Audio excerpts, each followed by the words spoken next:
Hi everyone, Tony from Act the Movies here, and today we have a very special guest, David Wascavage. Hey, Tony. Some of you have probably found out about him in the last few months because Red Letter Media reviewed one of your films. Yeah. So you're the director of Suburban Sasquatch, probably your most famous film. Guilty as charged, but yes, actually, it's probably the one that's more the famous one. Yeah. Among others, and we'll get into those. People want to know more about you. So how did you... First off, who are you, and how did you get into filmmaking? You know, it's probably no different than most other independent filmmakers, or maybe even most filmmakers, which is where I've always had an interest in creating media, right? So back when I was inspired as a young boy, like many people were with Star Wars, I was very fascinated thinking, wow, that's amazing. You know, I was maybe 10 years old at the time, and I thought someday I'm going to want to write a book, maybe something. And I thought, I'd really love to make a movie, but that just seemed beyond my capabilities. And I think it was around 1998, 99 when I moved from doing 3-minute short jokey videos at home to thinking, maybe I could do like a 20-minute movie. And then when I was able to do that and maybe had some effects that were above like really, really, really awful, like and held people's attention for 20 minutes, I thought, maybe I should go for the gusto and do a full-length film. Now, did you go to school for film? Or? No. I mean, I was just a studier of cinema in the sense that I would just watch films and dissect them. But most of the films I would watch would be B-movies. Dave Weldon, who has been in several of my films, best friend for years and years, we would watch these really awful B-grade horror movies for years. I mean, we would really rent them over the title names alone, Microwave Massacre and Blood Diner, and we'd watch these films and we'd be laughing through these whole films. Even when things were supposed to be serious, I'd be laughing, not because I was being offensive, but because you can see the heart and soul of what was attempting to be made, and you can see what was trying to be done. And even when they failed, I would be giddy with joy, just thinking this is so cool to see someone doing it. To be honest, people endear to make these projects. Even the worst one you could say, it's not like somebody sat back and just said, I don't care what happens. People are really trying. Maybe there's some refinement to get it to be a certain level of media. But as someone once said to me, The Lord of the Rings cost maybe 185,000 times your film. It's not 185,000 better. It's just that much more money. And maybe, but, I mean, yours could go through some refinement to make it better. But it's that heart and soul that goes into it. It really comes up in the surface. There's a lot of that in your movies. And we're going to go through some of your movies here. Really? We have to? Yeah, we have to. I like to call this like the Troubled Moon trilogy. We're going to get into how we know each other at some point. But let's take us through Fungicide. Okay, so this was written in 2002, and I thought I'm ready to move into doing a full-length film. So Mary, my wife, we had gone to dinner. It was a Chinese restaurant, and I'm trying in my mind to think, how am I going to get her on board for spending this budget on this film, and how am I going to encourage her to be a part of it, because she has a much better sense of writing than I do. And I thought, I could write it and I could shoot it and I could do a lot of things, but I need some refinement. So I said, well, all right, what if we did this idea? And we just started throwing ideas back and forth, and it literally hit me. I said, all right, killer mushrooms. They're people-sized, but they could be small and they grow big. And she's like, Dave Weldon's the mad scientist. I'm like, great. And then I said, so we just started batting these ideas back and forth. We get back to the house. I literally write the script in an hour. She comes in, makes some changes. We bang it out to a full-level script, and then boom, it's done. But the funny thing is we intended and we thought, because I didn't know the business model, so I was afraid that I'm going to shoot this thing. It's going to get Academy Awards and $1 million. Right? I'm thinking, I don't know the business model, so if it gets stolen, I want it to be the dumbest idea possible. I don't want to feel like I've lost something. So I didn't worry too much about how coherent things were. I just wanted something where it would hold together as a film. So I wrote it knowing that, it's maybe 30 people at most are going to see this thing. Well, fast forward maybe a year and a half later, when we're premiering Suburban Sasquatch, I literally got a deal for the distribution rights for Fungicide. So that's crazy. You never know where it's going to end up. And I'm sitting here on stage thinking, crap, if I'd only done this and this differently, maybe the film would be 0.1% better.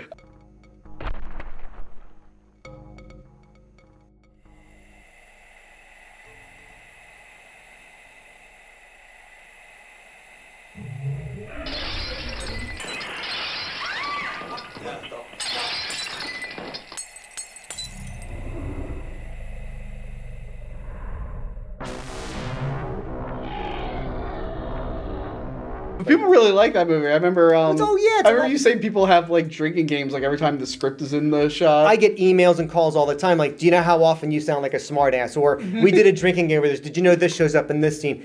I don't get offended. I think it's hysterical. I think it has this amount of legs, and the fact that people pick things apart. Because honestly, behind the scenes, I'm looking, I'm like, man, nobody said anything bad about this shot, and it was awful. Or rightly so. I think Dave Weldon and Mary were like, why are you using this really bad dummy head that you made as paper mache head? And like, look, I spent 2 hours making it. I got to put it in the film. Like actually, in the scene where that dummy head was being used, the mushrooms popping up through the body, right? Yeah. And the mushrooms vary from like hand puppets to like CGI. Yeah. Well, that's the only way you could film these guys. So there's one scene, right? So the mushrooms coming up through the body, and how I made the gore was actually chicken skin. I thought if I mixed chicken skin with some jelly and some red food dye, it'd look like guts. Well, literally the chicken skin was available because Mary was cooking dinner for the whole cast.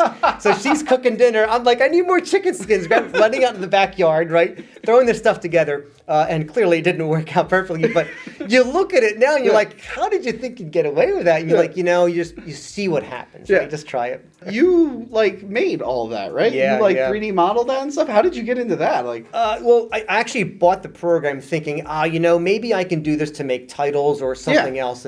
And through a lot of tutorials that were available then, you'd get to learn how to make simple models. Well, every day the models would progress a little bit better. So when I was about to start shooting the film, when I was writing it, I thought it'd be really great if I could do like a scene where I had the 3 main characters physically fighting these big mushrooms at the same time. Yeah.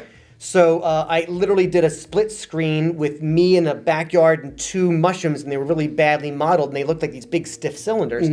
Well, you found you could apply a noise modifier to the mesh, or you can modify in some way. So you're always trying to grow your concept. But it was literally a matter of learning and refinement. Like, can I put this on the screen? That passes muster for now, so I'll give it a shot. But no, that's really cool. And I really like Fungicide, but I think we'll talk about the movie everyone wants to talk about, Suburban Sasquatch.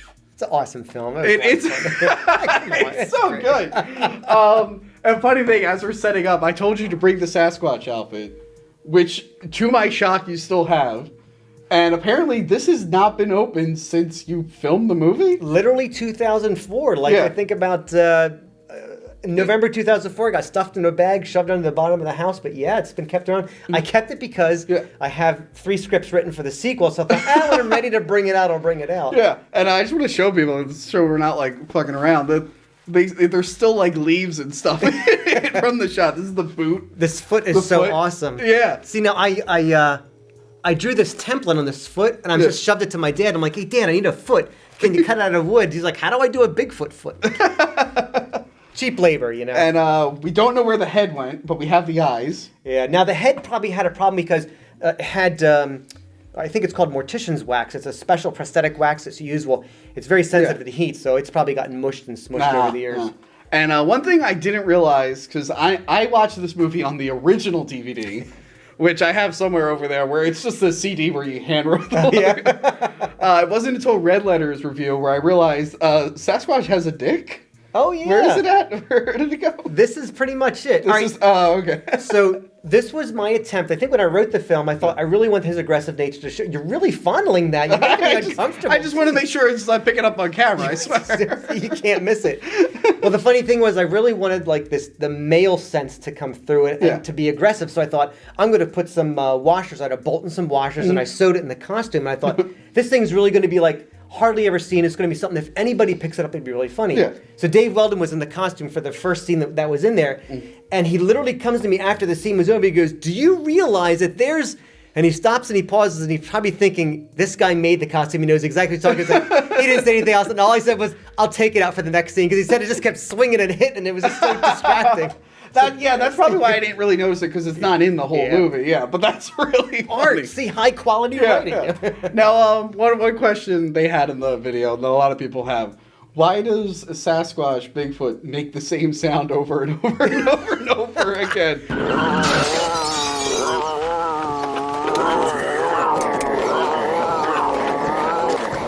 The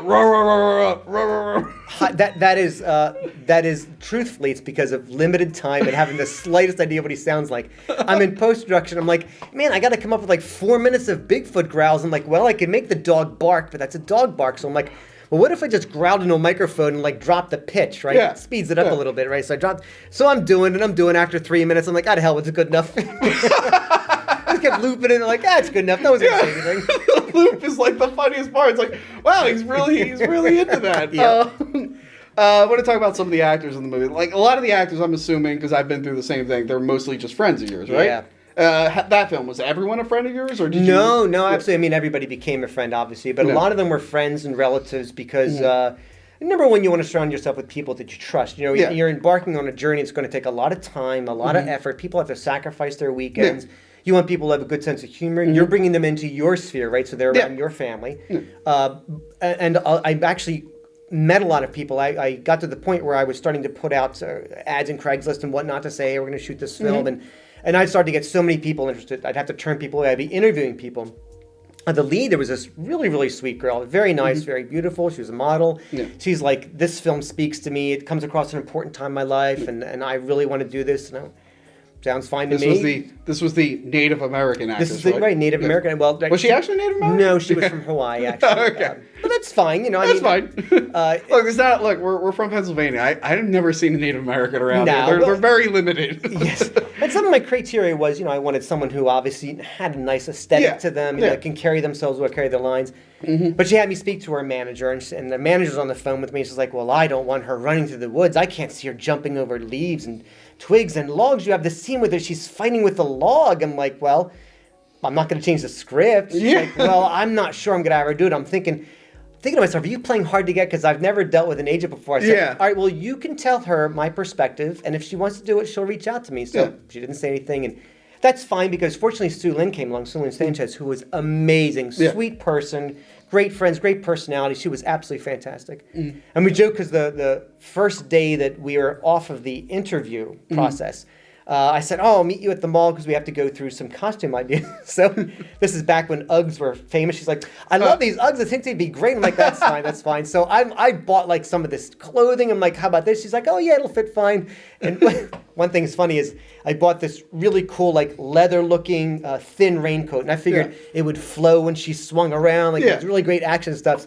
So I brought it home and I said to Mary, I'm like, that's going to be like in the forest. If I get a great shot with rain, it's going to look really dynamic, something really visually dynamic. Mary's like, no, I think I like that cut. I'm going to Kate. I'm like, so it's in the closet still. And, Mary, why don't you use that sometime? We can get rid of that thing. Anyway, but that's the funny thing. Like, so you engage people on a very personal level, and you want them to know where you're coming from. And I sat everybody down the very first time at the cast we were going to go through. I said, number one thing is getting the project done and having a good time doing it. Yeah.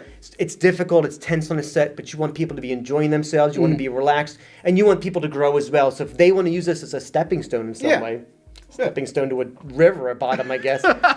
You want them to learn from the process. So everything was from a genuine point of honesty. So if somebody said, I don't know if I like this line of the script, I'd be like, I'm open to suggestions. It's not like Bible truth. Here's what I meant by it, and here's what I was hoping to convey. So you have to change as well as the lead, as the director. I've been through that too with actors. Like, I'm pretty much like, just say it however you think it works. There's very few times where like, you need to do the line exactly like this. An actor a lot of times will have a gut feel, and they'll go with what they think. And, if they know they have the support of the director, the producer, they can go ahead and continue with it.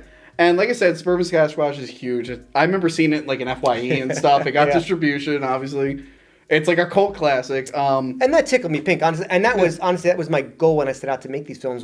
It was a dream of mine to be able to have a film in a store. Like, I thought, wow, what an honor it would be to be like it was some kind of measure of quality or success that was actually in the store. Little did I know that it has nothing to do with quality. It just has to do with getting the film out there. But it was a thrill to be able to see that out there in stores and have people. And it's since I remember seeing this exact cover in FYE. Yeah. It since has a new cover. Yeah.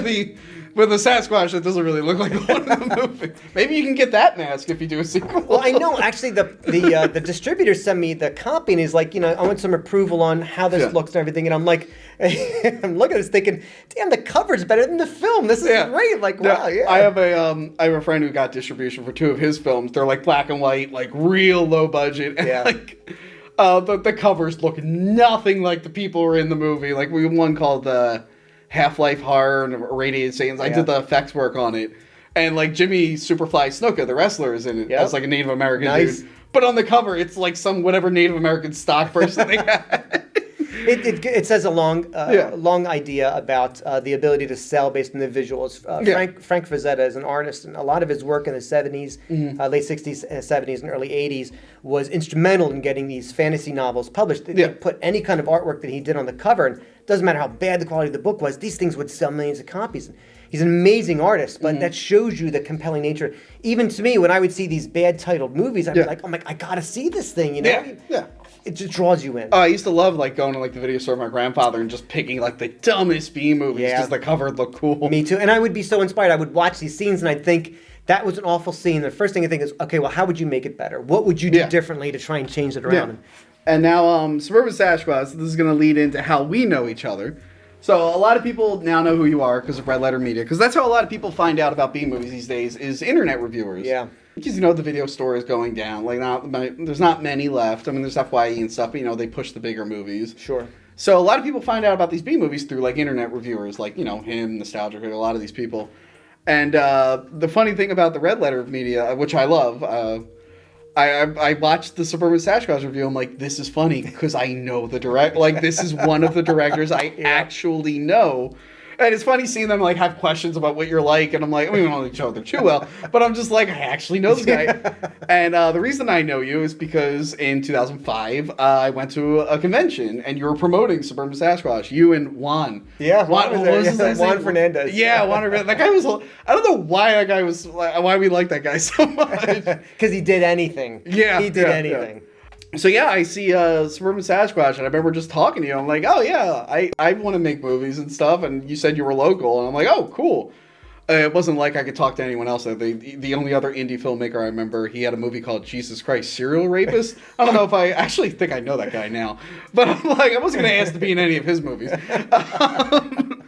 But I see you in Suburban Sasquatch. I was like, this actually looks hilarious, you know, because I was into cult movies at that time. I grew up watching Mystery Science Theater. Yeah. And I was real into, like, B movies, because the early 2000s was great for, like, B indie films, because they were all showing up on DVD for the first time. Mm-hmm.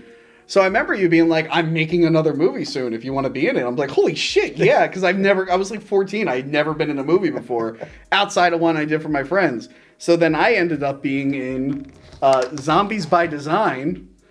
This is your third film. Complete full-length feature-length film. Yeah. What a blast to make that. And this is the first movie I've ever worked on.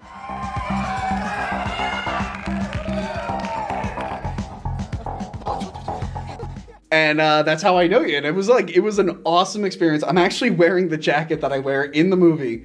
It still fits, which is shocking because I'm close to 240 and I was like 115 when we shot that.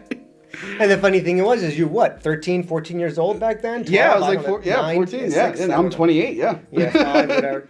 And oh boy. But that's how I knew. I remember you were just like, yeah, be in the movie. Then my mom's like, wait, you're going to some guy? No, I need to call this guy. And you're like, yeah, it's all fine.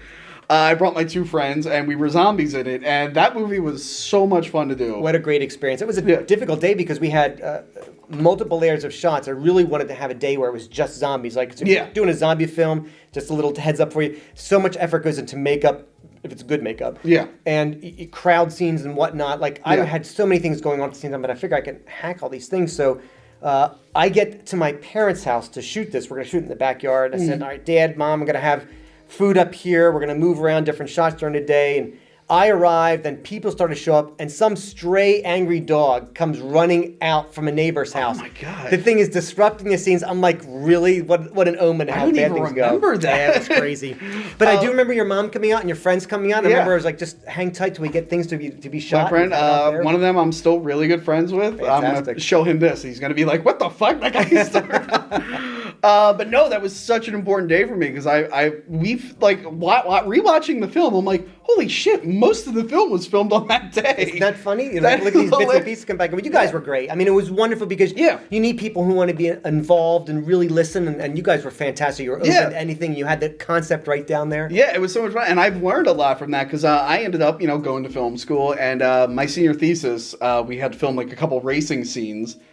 And like there are like 3 like huge scenes, and we had to film them all in one day. Oh basically. Wow! We eventually went back. We had to do reshoots, but like the whole crowd and stuff. I only had like 1 weekend to do it, and I'm just like, well, at least I had experience working on a movie, and I know that this is something you do. And it's so funny, like because like I learned so much from that. I started doing that. I did that with like my show Mummy Cop. I filmed as much like any location. It's like we're filming everything that has to be in this location. Yeah. As you look at things with a different set of eyes. Yeah. Your thesis could have been what to avoid with it. And then it's so funny when I work on someone else's movie. They're like, "Yeah, we're just doing this scene today." I'm like, "What?" I'm like, "Oh, right. Not everyone does that." Yeah. But yeah, Zombies by Design is hilarious. I love the concept. It's basically, it was right around the time a lot of those home renovation shows were big. Oh, that was the whole idea. It all which they're still big, but they're kind of regulated to the channels now. Like Extreme Home Makeover came on, and it's basically like there's a mad scientist who makes zombies. And then he disappears, and then they renovate the house, and they unleash one zombie who leads the others. Basically, that was it. I mean, everything that's shot, I mean, obviously you have to have a lot of time writing the script in advance. So Bigfoot, the Suburban Sasquatch, was written in December of 2002. Okay. And then in January 2003, you start planning, and then you shoot it in 2003. So Zombies by Design was really written in like 2004. And I remember I was saying, like, I'm going to do a zombie movie next, and Dave Sitbon, who's been amazing, has been in several of my films, absolutely fantastic guy. I would say, I'm going to do this. He's like, oh, zombies are great, nobody's done them in a while. It was before the big thing took off. And I'm trying to think, the zombie revival, probably Resident Evil might have been the first one, the first Resident Evil movie, and then after that, it was Shaun of the Dead, Dawn of the Dead, and then it just escalated from there. They all happened in still the going. 2000s, and it was really the big pickup. And it was because, just like you said, those home renovation shows were happening. Yeah. I thought, it all just hit me at one spot. I thought, what happens if a home renovation team, because they're always peeling away, well, what if they came across a zombie? And I worked with that in my mind. I'm like, if they came across a zombie, the homeowners would either be surprised, and how do you grow from there? And I thought, no, what if it's a special live one? The husband was away and didn't tell the wife that he had these zombies in this basement. All the pieces just kept falling on top of each other. Just kept layering and layering. And I will say, it's funny because when you watch those three, you see you like grow as a filmmaker. Like some of the shots in Zombies by Design are great. Like the homeless man falling. Did you have like a dolly track for that, or? Yeah. So actually, we built like an 8-foot section of dolly with this whole special train on it. So we go out there, and I really wanted this dynamic scene where we're moving along, and he's running and grabbing the bottle of vodka, and he lands on the ground with it. And I mean, obviously you had to do several takes, but the funniest thing is about the first take, right? Yeah. So as an engineer, you'd think I understand momentum. So I'm on a chair on the dolly with the tripod and the camera shooting, and I'm going to say go, and I got 3 guys ready to push me. So I say go. Well, they're pushing the dolly. Yeah. Well, that means I'm not in motion, so the dolly goes, and me and everything just tips over the side. And like, where were you? I'm like, all right, I think everybody has to hold on to me. So it's like 4 takes, but when you have that synergy and it hits, it feels really good. Yeah. And I have to admit, the music, I was really, really, really working on synthesis, so I created an entire soundtrack, and I feel like I really hit the beats on that one. Yeah, the music was really good in that. That whole scene's really good. I mean, the homeless man is wearing one of the worst wigs ever. But other than that, it's really... Well, that's on purpose. That wig's been in every other film. I have to do it. But you're right. But you try and bring in every kind of little bit of an improvement. Yeah. And it's really funny to see that. And like I said, that movie totally affected me. I got to show you Mummy Cop. Because I learned. Do you go to a psychiatrist now? Yeah, really. I'll pay for They're like, why are you so messed up? I'm like, well, I was in Zombies by Design. I have it right here. But yeah, so I learned a lot from like your films, which is really funny because like one of the things they were making fun of in that video was the journalist, his office is clearly just a high school. Oh yeah. And in my show Mummy Cop, like the police station was just the credit union I worked at. Yeah. Where the chief of police office was just my boss's office, and then the mayor's office was the CEO's office. Nice. Because that's what you got to do. You got to be like, who's got an office building? All right, we're filming everything in here. And it's not like I'm shooting this thing. I'm thinking, has anybody realized all these papers that it's a school? I'm like, maybe not. And literally, as I'm in post production, I'm seeing kids play soccer in the back. What the? Like, maybe no one will notice it. But no, everyone knows. Yeah. People are still noticing. But I think that's the great thing, right? You think just, well, what can I get away with if my prime audience, which I'm thinking is 30 to 60 people, whatever the people that I know, if they're going to buy it when I pass it by once, it's fine. Yeah. Now you look back and you're like, well, why didn't you think of that? Like, it'd be great to do that. But that comes with time, expense, getting a better location. Sometimes you got to let those things slide. Yeah. And now, I've never seen a movie of yours after that, fortunately. See, that tells you what you were doing. Getting smarter. I think it's just I ended up being in college. Like, focus on yourself. I think around like 2009, 2010, I was emailing you saying I would help again, and then I just couldn't get out of school work. So what's the Adventures of the Haunted House? Oh, Adventures of the Hunted. So Hunted. Sorry. So not too much on this one to give it away, but this was another one of these concepts of like a what ifs, but. you know those shows where they go on these ghost hunting adventure shows? Where Oh, they go to a haunted area, yeah. they're like, I swear I hear something, or I'm feeling a cold chill or whatnot. Yeah. Like, oh my God, really? And like Dave Sipon, he's in this film too, and he just loves those shows too. And I'd be talking, I'm like, I got to shoot one of these where it's like the worst, dumbest people possible. The cast is fantastic, and this was a good example of when you write a film, shoot a film, that post-production can completely turn the film on its head. So when I wrote it, it was very much script-oriented, here's what's going to happen. And we shot it, I wanted a lot of ad-lib. Yeah. And this feeling developed from people getting into their characters. And I thought, it feels like a little bit more like, a little loose, right? Not to be so strict. So when I started editing the film, I actually sat on it for like 8 months. I couldn't edit it because it wasn't working out. I thought, let me throw all my thinking out of the way. What if it was a really bad editor putting this together too? So I went with that, and it was just like bad cuts, bad footage. But the best part about it was, it's another one of these what ifs. Like, you always have these competing shows with these ghost hunters going, what happens if they go into a house and there's another competing ghost hunter crew there at the same time? So there had to be some collision at some point. That's funny. That's funny. I actually want to really check that out, because my mom's obsessed with those ghost shows, and I'm like, Mom, these are all fake. And she's like, no, they really. I'm like, no. And I send her articles about like people that talk about how they like interview strangers and make them pretend that they're friends with the family and stuff. She just doesn't want to hear it. She also thinks Ouija boards are like real. You know what? I mean, not to water down anybody's enthusiastic flower parade about, but it's a big universe. There's a lot of possibilities. Yeah. Just because I don't perceive it that way or I make fun of it has no bearing on any kind of reality. I mean, there could be a Sasquatch out there, and he could have a big dick and make the same sound over and over again. You keep believing that, Tony. That's absolutely okay. Although I have to say, 1975, 1976, like 9-year-old me was scared shitless by this thing. You know what? Me too. I found out about it as a kid. I think some dumb show on TV was talking about Bigfoot. And like that gave me nightmares. Me all the time. I couch behind my dad's legs, and he'd think it'd be funny. I mean, we saw that there was this every year there's this parade they hold in California where one of the sightings were. And they make Bigfoot pancakes. Well, the next day he makes Bigfoot pancakes, and I'm obsessed with it. I mean, I go in the woods wanting that sensation of fear. It's so cool, thinking this thing is out there possibly watching me. And that drove me to write the film because until then there were never any really good films that showed this thing as a horrible beast and mixed together how you see him and don't see him. I thought, what if I could put it all together? There's not really a lot of good Bigfoot movies. Like, I've seen a bunch of Bigfoot movies and they're not. Well, you saw this one, there still isn't, Well, no, I'm saying Suburban Sasquatch is probably the best Bigfoot movie I've ever seen. I'm trying to think, like, there's Boggy Creek, which wasn't good. I love that. Cry Wilderness, but these are all Mystery Science Theater. There was a movie called Sasquatch with Lance Henriksen, and he looks like he's half asleep the whole movie. It's tough to bring the elements together. And that's why I thought, like, let me do something where he's, like, really scary, killing people. I could put some gore in there. I love to try and do gore effects. And just try and roll it all in one ball. And I love, like I said, I love your work. What was the other film you did that I haven't seen? There was something about like a cult, right? After Zombies by Design, there was Infinity's Lock, which essentially does pull. Did that have a different title at one point? No, I mean they all go through some level of change. Pretty much, though. The funny thing is, though, the title once it's settled on, I just have a tough time moving off of it. I think because I work from that core concept. But Infinity's Lock was written right before my daughter was born, and the reason why this was an excuse is I'm thinking, all right, I got 6 months. I can get Dave and Juan and a couple of the guys and Bill McHugh, and we can get all these fake guns and run around the woods and shoot aliens.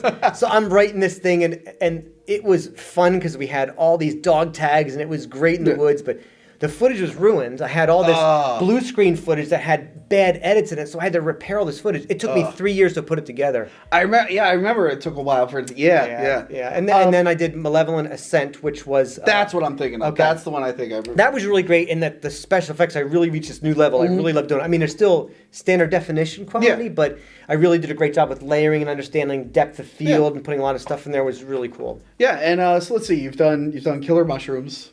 Yeah. Killer Sasquatch, Zombies. Are there ghosts in Hunted? Or? There's actually only like 1 or 2 of all the. There we go. You've done Ghost, Aliens. Oh man, and Tartarus, Yeah. Tartarus, I remember that one. And so, what's the one monster that you haven't done yet that you would like to do? All right, so when Suburban Sasquatch was in post-production, and I was finishing filming, starting the post-production process, we'd gone to one of those Halloween supply stores. It was right after Halloween, and they had these like 14-inch long cockroaches, right? And I'm like, man, I gotta buy these. I can make this killer cockroach movie. So I bought 2 of them. I cut a hole in the back and made a puppet out of one. Oh, cool. I wrote Camp Cockroach, and I wrote the script, and I mailed it to myself. And then a year later, I was writing charter, so I'm like, that script's terrible. I wrote another one. So there's like 4 versions of this script, and I just can't get it made. I even brought the cockroach. I'm like, look at this cockroach, Caitlin. Of course, she's 5. And she's like, yeah. And I'm like, oh, it's perfect. It scares her. So anyway, so I'd like to get the cockroach one done. Well, here's one thing I want to tell you. This movie's not out yet. It's been in development for a long time. But I have a friend making a movie called Midnight Show. And what the movie basically is like a collection of like Grindhouse kind of trailers. Oh, yeah. And the film that I was assigned is called Gorilla, about a giant ape murdering people. Awesome. And I don't think I've told you this. I wanted to save it for this interview. It's not out yet. There's like, I can show you like the poster for it and everything. But yeah, I filmed like this fake trailer about like a cult that awakens this killer gorilla that hunts this campground. And the whole time I'm filming it, I'm like, oh my God, this is what it was like. And I filmed the whole thing in like 2 days. A chunk of it was 1 day, and then there was like a few little cutaways. But it was just so funny because like they had like a real gorilla suit. But then for the scenes where I had to have some people die, I didn't have access to the suit. So like I bought like gorilla feet for the certain cutaways. I bought like furry hands. I was using a honeydew full of like red food dye for like a head. Awesome. But it's just so funny. I don't know when it's coming out. It's still in production. It's been in production for a while. But I got to show you that when it's done. Get it done. Focus on it. Because I mean, my part's done. I got to wait for everyone else to finish their part. But I think you're really going to like it because there's a lot of like similarities to Suburban Sasquatch. I mean, it's a fake trailer. It's not a movie. Yeah. But I think you'll really like it. And like I said, I think you like Mummy Cop. What... Do you want to create more films? I know you kind of want to, but what's on the... You know, being a parent and enjoying my life as a husband, we just have so many fun times. It's tough to find the time. I have to admit that. I love doing that. And I swear, I don't ask Mary like 6 times a year. I'm like, should I make another movie? And she's always like, hey, if you want to, yeah, great. She's all behind it. But it's such a commitment. You know, it's 2 years. It's a lot of hard work, despite what it looks like at the end, you know. And I would love to do it. I mean, I got these scripts. I got SS2 written. It's just... or 3 or 4 variants of it written. Just, I think if I do it, I have to maintain the same aesthetic and thinking that I had back then. Like, there's a lot of great quality stuff out there now. A lot of great quality cameras and effects you could do. And as I was told, my fans don't want that. They want that feeling. So I have to get in that mindset to do that again if I was going to do it. Although I don't think I would miss the mark. I mean, every time I'm trying to go for a quality here, it ends up quality here. That's what people like. But no, I would love for you to make another movie again. I would help you. They're expensive. They're like at least $30 or $40 to make a piece. So that's a lot of money. What were some of the, you don't have to spoil too much, but what were some of the places you wanted to take Suburban Sasquatch in a sequel? The sequel? Oh, man, I don't know if I want to tell you. All right. Would you be Urban Sasquatch? Okay. So this one, there's a high probability that I won't shoot this, but the idea I had for a concept was Suburban Sasquatch 2 Urban Assault. Oh. And he was going to, the first cover I thought of was him standing with an like MK25, a machine gun, bandolier, and the concept was now it's going to be in the urban center. And it was going to be a mirror of the first one in that like someone was driving out to the country to a party in the first one. Well, now people are driving into the city, and now he's taking his revenge into the city, right? And that was the original script, and then there was going to be where Sulin and Bill return, and they were going to have a small child that was going to develop. And I thought that would be a third film that was come along. So that one's just been sitting, but the second one will have 1 or 2 characters from the original. If it does get shot. And it does take place a good 20 years later, so the thinking is still there, but it's going to be reflective of the first one. It has to be a continuation. I don't want people to come into it thinking, I want to know exactly what picks up, but I want to know if these characters went on, if that tribe continued their traditions, if people went the way they did, what would we end up with? Yeah, that would be really cool. Any others? Did any of those other films, did you come up with like sequel ideas for them, like Zombies Wise, or are they just all one-offs? Oh, no. Well, I think you can't help but walk away and think about, gee, what would I do if I would continue the characters? Of all those other films, Zombies by Design, intentionally at the end, was a throwback to the 50s sci-fi films with the question mark almost showing up where you still had one zombie alive and left it open. I didn't have any intention to shoot it. I mean, I had some ideas, but I didn't want to do that. Adventures of the Haunted Hideout, I definitely wanted that to end up. There's a line or two in the film where it's so bad it sounds like if you continued it, you could see where it would go. Still may do that. I mean... Again, it comes down to what interests you. I have to be interested in the idea for 2 to 3 years because I'm shooting. Because if I get bored halfway through, like Infinity's Lock, I kind of got bored halfway through. I'm like, God, this is just bad. It's just really, even by my standards, bad.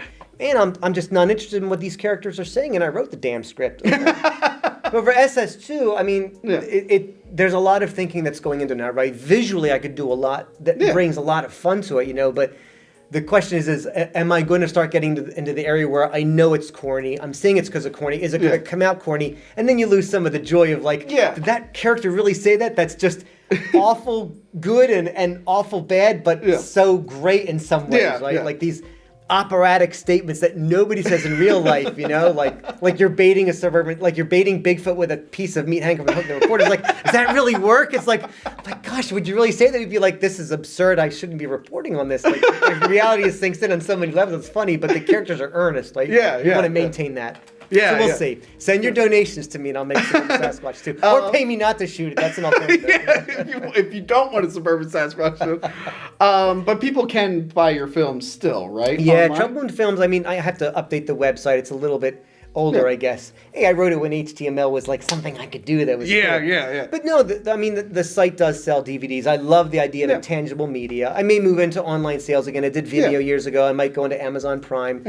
There's pros and cons with that. I mean, it's great having a worldwide audience. I do get people from Estonia and Australia that are buying it, and that's great. Having the reviews is fun. So they're online available. Yeah, and so you can check out his films on his website if you want to buy them. Mention Tony and you won't get a discount. It'll actually cost more. But no, as I always say to Tony, I say everybody who's worked with me, if you ever progress or you're interested, or if I could provide any assistance by telling you what not to do, because I've done it, I would love to. I mean, I love having people there because, I mean, if you remember, half of the times we shoot something, I'm laughing behind the scenes because it's beautiful to see your work translated to people speaking it and really trying. And so it's a joy. That's another thing I really learned from you. It's like you're the first director I had to actually watch. It's just how calm you were. I didn't realize how daunting that day is, and you were just pretty chill the most of the day. And I try to do that on most of my shoots. Yeah. I've only ever had one breakdown once, but that was a very rare. Well, the day you were there, I had a major breakdown at the end of the day. But it's difficult because you have to, first of all, maintain a face of calmness. You want everybody to have that idea that you're the leader. You have to be calm. But on the inside, you're like, oh, is this even going to work? You're shooting some things. You're thinking, can I pull that off? Did I have something come in from the edge of the screen? What can I do to modify it if it didn't work? And then you're thinking, next thing. Fucking fix it later. Yeah, fix it later. Fix it in post. But so check out Dave's films, troublemoonfilms.com. Right. Yeah. Keep talking. I'm just going to press on you with the foot. Oh God. Oh no. He'll edit that out. Maybe we'll find the mask one day, or make an even better one. Maybe Suburban Sasquatch will rise again. Or come to a convention. I always thought about having someone dress up and have people take pictures of them at a convention. Oh, yeah. Like I said, this film has such a cult following. People are really going to want to meet the Suburban Sasquatch. Maybe clean off the 20-year-old twigs. Jeff Bezos or Bill Gates, if you're watching this, $2 million, sell it to you. $2 million. There you go. That's the price. $3 million. Wait, to negotiate, I'm supposed to go down. Now you get that. 1.5. Yeah. All right. So thanks for watching. Make sure to like, share, subscribe, check out Dave's stuff, and bye.